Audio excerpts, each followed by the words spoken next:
허물의 사함을 받고 자신의 죄가 가려진 자는 복이 있도다.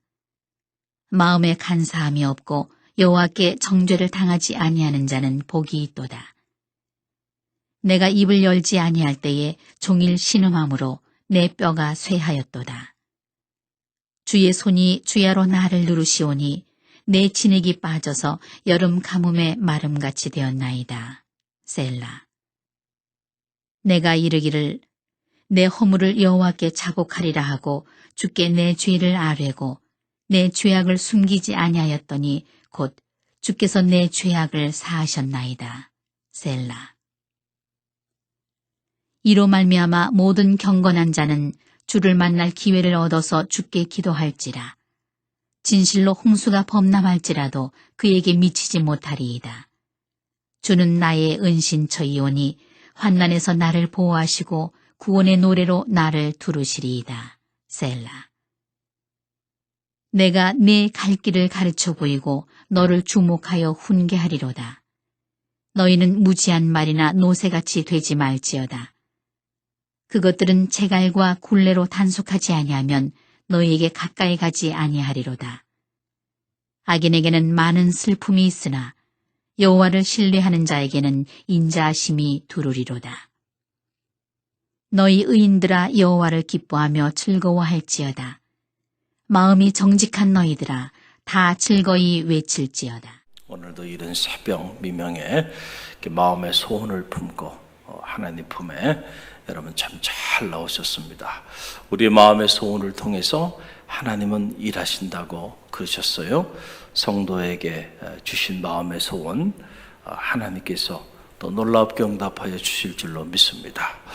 오늘 이 시편 32편 참 시편의 말씀은 한 편 한 편 묵상할 때마다 정말 감당할 수 없는 감동과 그리고 영적인 은혜, 도전 또 새로운 통찰력 이런 수많은 지혜를 우리 가운데 끊임없이 계시해 주고 있는 그런 놀라운 말씀이 아닐 수가 없어요. 한 편 한 편이 한 권의 지혜자의 명성락이고 인생론이고 그리고 위대한 그런 한 권의 책과 같은 그러한 느낌을 받게 됩니다. 오늘 이 시편 32편 말씀 안에도 우리가 꼭 믿음의 길을 걸어가면서 기억해야 하는 그런 놀라운 말씀이 이곳에 담겨 있습니다. 우리는 누구나 다 행복한 삶을 살기를 원하죠. 우리 중에 누구도 불행을 선택하고 불행한 삶을 살기 위해서 몸부림치는 사람은 아무도 없어요. 또 우리가 행복한 삶을 사는 것은 하나님이 오늘 우리에게 요구하시는 그러한 삶이기도 해요. 마치 부모된 우리가 자녀들이 불행하게 사는 걸 원하지 않듯이 자녀들이 행복하게 사는 그 모습을 보고 싶어 하듯이 하나님 역시 우리가 믿음 안에서 행복한 삶을 살기를 원해요. 그래서 말씀이라고 하는 이 기독교의 경전을 통해서 어떻게 하면 이 땅의 삶을 살면서 참 행복한 삶을 살 수 있는지 어떻게 보면 그것은 인생의 내비게이션과 같은 거예요. 다 가르쳐 주셨어요. 그런데 실제로 행복한 삶을 사는 성도들을 만나기는 참 어려워요. 그 왜 그럴까? 마치 낚시꾼이 고기를 낚기 위해서 밤새도록 그렇게 앉아 있는 것처럼 낚시터에. 근데 정작 한 마리 고기도 낚지 못하고 있는 것처럼 우리가 신앙생활을 하고 있고 믿음의 공동체에 우리가 출석을 하면서 이렇게 생활하고 있는데도 행복의 대어를 낚지 못하고 여전히 공허한 그런 삶을 살아가고 있는 이유가 어디 있겠는가? 어떤 경우에 보면은 놓친 고기처럼 지나고 난 다음에 그것이 행복이었구나 그제서야. 그런데 이미 지나가 버린 거예요. 지금 하나님 우리에게 주시는 이 행복의 대어를 우리가 낳고 지금 행복한 삶을 살아야 되는데 지나고 난 다음에 그때가 좋았는데 그건 뭐가 갔어요. 다 지나가 버린 과거인데. 그리고 현재는 또 불행해. 미래는 또 불안과 염려 가운데 있고 그럼 평생을 불행하게 사는 거예요. 한 번도 행복의 대어를 낚는 기쁨을 누리지 못하고 살아가게 되는 것이죠. 여러분, 왜 이런 일들이 우리 가운데 일어나게 될까라고 하는 사실이에요. 여러분, 고속도로 상에서 사고가 나게 되면은 어떻게 해야 될까요? 오도 가도 못하는 겁니다. 가만히 있어야 돼요. 얼마 전에 저 인천대교에서 차가 한 대 그냥 그 자리에 서 있고 그 안에 있던 사람은 대교 아래로 뛰어내린 거예요. 그리고 차는 그 인천대교가 그 바다를 그냥 가르면서 얼마나 그 길게 그렇게 만들어져 있나요? 근데 거기에 차가 한 대 딱 있으니까 말이죠. 모든 차들이 꼼짝을 못 하는 거예요. 그 인천대교는 옆에 갈 길도 없습니다. 참 그 안에서 사고 나면 큰일 나는 곳이에요, 거기가. 제가 몇 번 가보니까 참 위험천만하게 그 대교를 만들어 놨는데 얼마 전에 그런 일들이 있었죠. 오도 가도 못하는 거예요. 그걸 치워야만 해. 누군가가 와서 그걸 치워야만 그 다음에 갈 수가 있다라고 하는 거죠. 그 우리가 믿음의 길을 걸어가면서도 보면 그렇습니다. 우리가 행복한 삶을 사는 것이 마땅한 일임에도 불구하고 행복한 삶을 살지 못하는 이유가 어디 있는가? 장애물이 있기 때문이다. 장애물이 있어요. 그 장애물을 제거해야 돼. 할렐루야.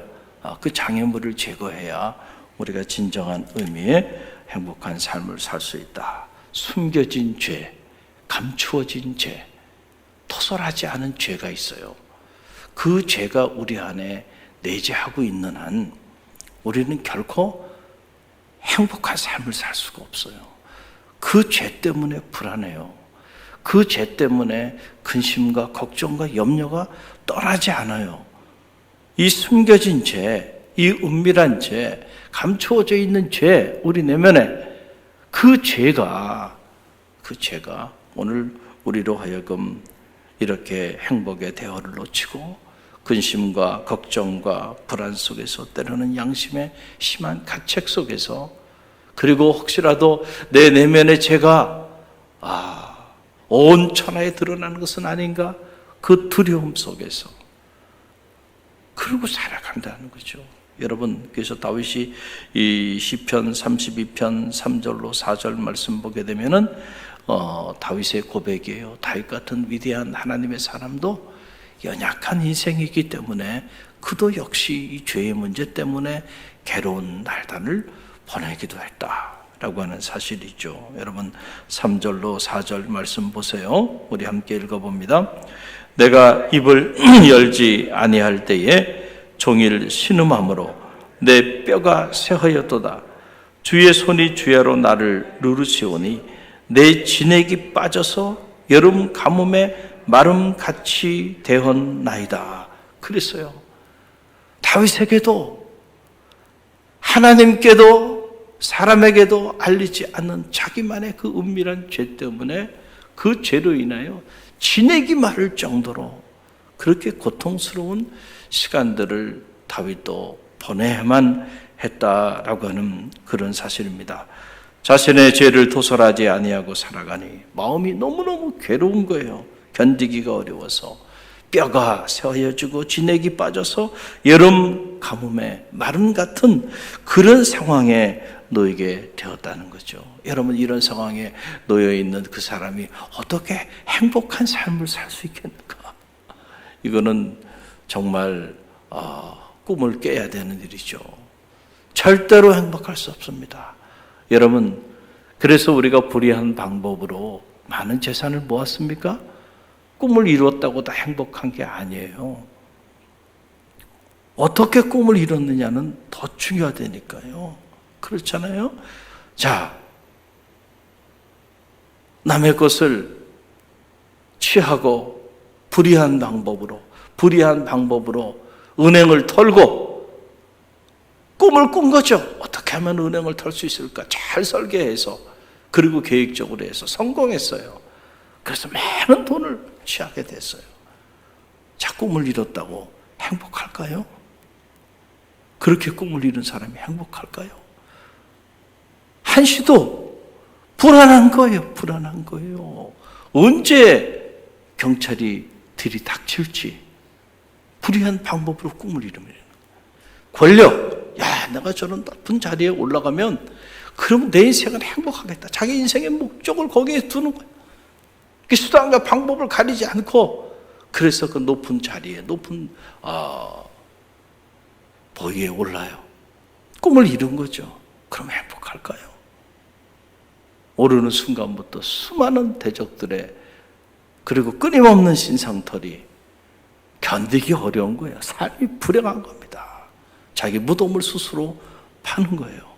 그러니까 우리가 목적을 이루었다고 다 행복한 건 아니고요. 어떻게 목적을 이루어 나가는가.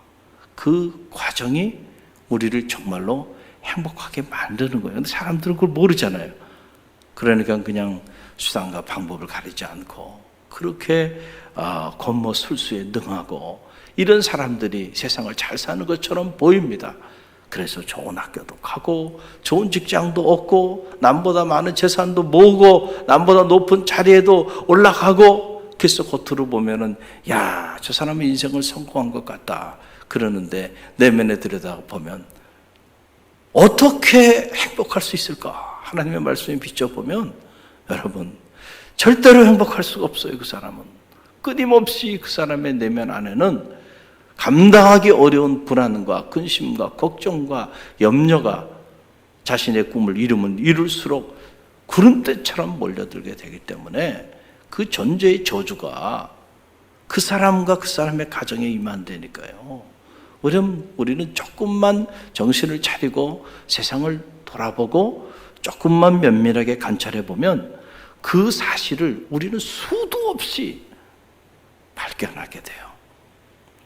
다윗이 그렇게 높은 보위에 올랐어도요, 자신 안에 이 은밀한 죄 때문에 견딜 수가 없었던 거예요. 그 불행한 거죠. 이 행복을 가로막는 가장 큰 장애가 바로 죄의 문제였다라고 하는 사실이에요.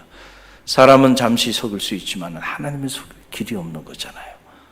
하나님은 다 알고 계신데, 그런데 그 하나님까지 우리가 두 손바닥을 가리고 하늘을 가리듯이 그렇게 하나님을 우리가 경홀히 여기고 하나님 앞에 우리의 잘못을 참여하지 않고 그렇게 버틴다고 한다면 과연 어떻게 하나님이 그 사람에게 축복의 문을 여시고 그 가정에 축복의 문을 열고 그리고 그 사람에게 진정한 의미의 하늘의 행복을 허락하여 주실까? 그럴 수가 없다.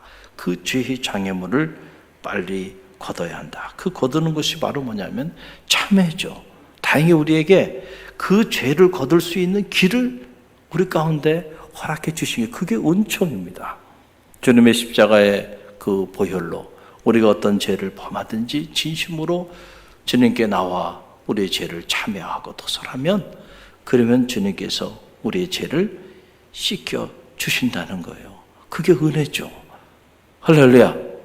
우리가 사람에게 가서 나의 부족한 점들을 말하지 않는 이유가 어디 있어요? 사람에게 가서 얘기하면은 사람에게 용서함을 받을 것 같지만 그렇지 않아요. 오히려 사람이 조롱하고 그리고 멸시하고 그리고 그 죄로 인해서 우리를 비방하고 그렇기 때문에 여러분, 그러나 하나님께 나아가서 진심으로 여러분의 부족함과 연약함을 토로하고 자백하고 통회하며 나간다고 한다면 하나님께서는 맑게 씻겨 주신다니까요. 할렐루야. 그래서 그게 놀라운 은혜인 거예요. 여러분 시편 32편 5절 말씀 보세요. 32편 5절 함께 읽습니다. 내가 이르기를 내 허물을 여호와께 자복하리라 하고 주께서 내 죄를 아뢰고 내 죄악을 숨기지 아니하였더니 곧 주께서 내 죄악을 어떻게 하셨나이까? 사하셨나이다. 아멘. 여러분, 결국 이 괴로움을 견디지 못하다가 다윗이 결국은 하나님께 나와서 자기의 이 추악한 생각들, 자기의 이 하나님 보시기에 끔찍한 행치 말아야 됐던 이 모든 숨겨진 죄악들을 다 토로하는 거예요. 이걸 참회의 과정이죠. 그랬을 때 하나님께서 어떻게 해주셨다는 거예요? 사하여 주셨다는 거예요. 할렐루야. 그래서 주께 나와 진심으로 참여하며 나가는 자들은 그가 어떤 죄를 범했던 어떤 삶의 자리에 있는 사람이든 간에 하나님께서는 다 사하여 주신다는 거예요. 주님께서 하나님의 아들로 이 땅에 오셔서 이제는 인간의 아들이 아닌 하나님의 아들로서 공생애를 시작하실 때 첫 번째 행했던 메시지도 바로 그거예요. 하나님의 나라가 가까웠다.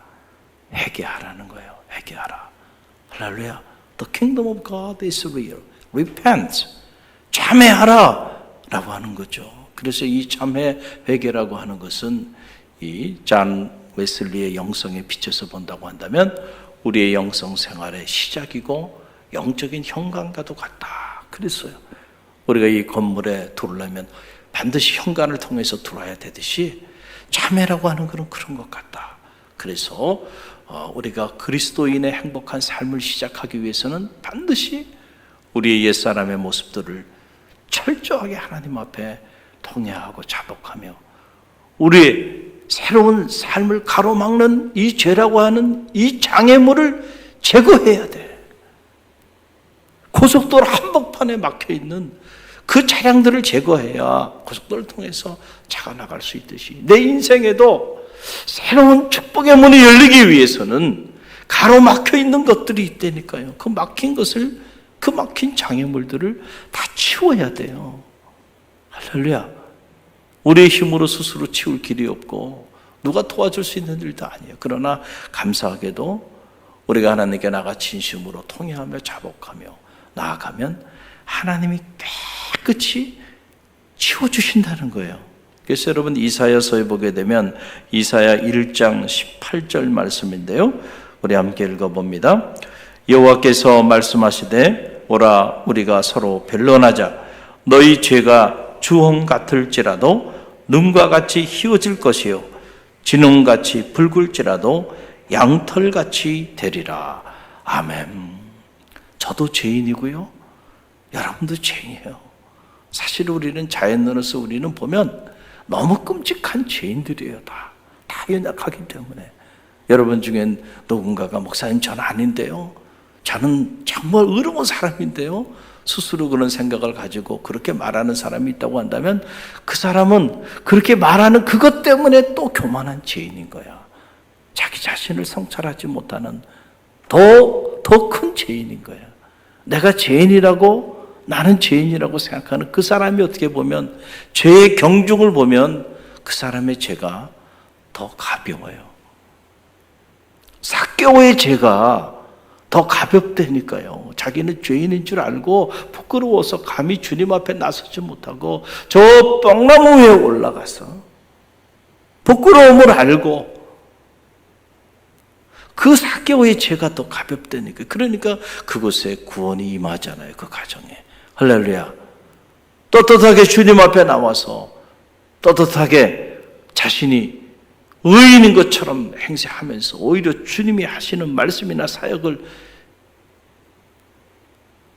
시시비를 가리면서 율법을 잣대로 끊임없이 주님의 사역을 힘들게 했던 그 바리새인들, 율법학자들, 서기관들, 그 사람들의 죄가 더 무겁다니까요. 그래서 주님께 차라리 너희들 태어나지 않았으면 좋았을 뻔했다. 이 회칠할 무덤이 얘기잖아요. 회칠할 무덤 아시죠? 여러분, 시체가 썩어서 냄새가 나고 거기에 구더기가 있고 그 온갖 끔찍할 정도로 더러운데 속은 겉은 회를 칠해가지고 깨끗해 보이는 외식하는 자들이구나 라고 하는 얘기예요. 자기의 더럽고 추악한 것을 부끄러울 줄 알고 그리고 나는 죄인입니다. 내게서 떠나서서 자신이 죄인임을 아는 사람들, 그 사람이 의로운 사람이요. 할렐루야. 그 자매의 자리에서 칭의, justification이라 그러죠. 우리가 죄인이지만은 그러나 하나님께서 우리를 의인이라 칭하여 주신. 그래서 오직 의인은 믿음으로 말미암아 살리라. 할렐루야. 여러분, 우리가 그런 의인이 된 거죠. 우리 자신이 정말 의로워서 의인인 줄 알고 살아간다고 한다면 이건 큰 착각이에요. 그래서 늘 우리는 믿음의 길을 걸어가면서 하나님의 은혜로 산다는 게 그런 거예요.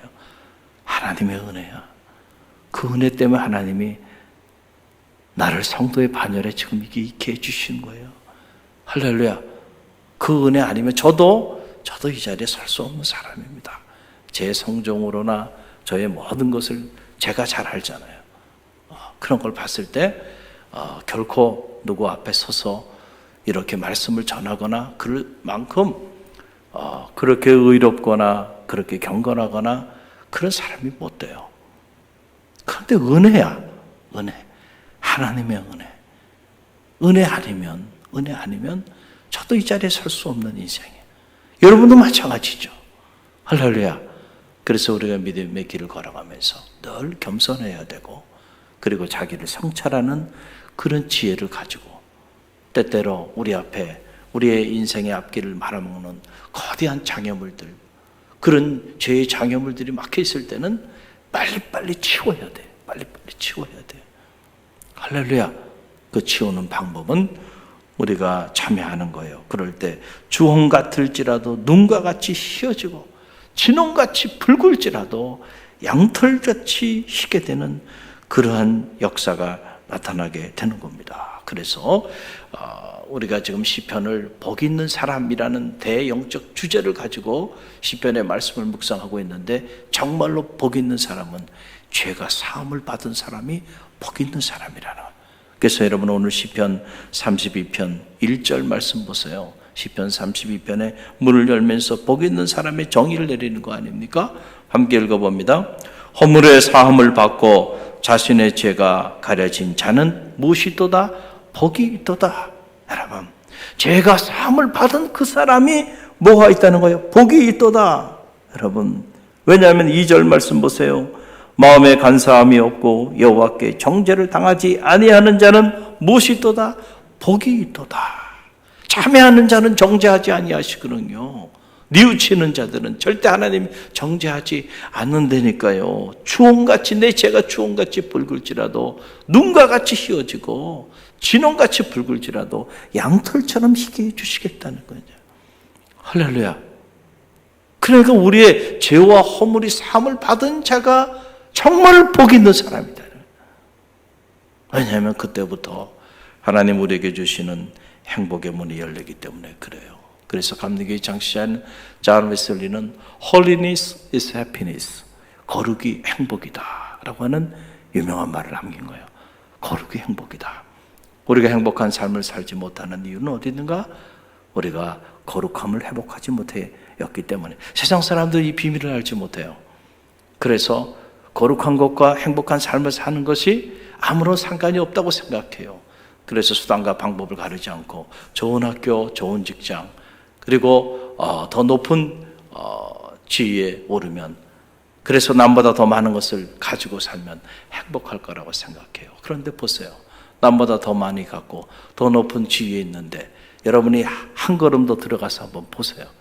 하나님 밖에 살아가는 사람들이 정말 행복하게 살아가는가? 그렇지 않다는 거예요. 겉으로 보기엔 그런 것 같지만 안에 내면에 들어가 보면 행복할 수가 없어요. 하나님이 그렇게 인간을 만들어 놓은 게 아니에요. 인류 전체를 봐도 그렇잖아요. 거룩하지 않으니까. 여러분, 이 21세기 4차 혁명 시대를 말하고 AI 시대를 말하는 이 디지털 시대에 왜 온 인류가 이렇게 불행하게 살아가나요?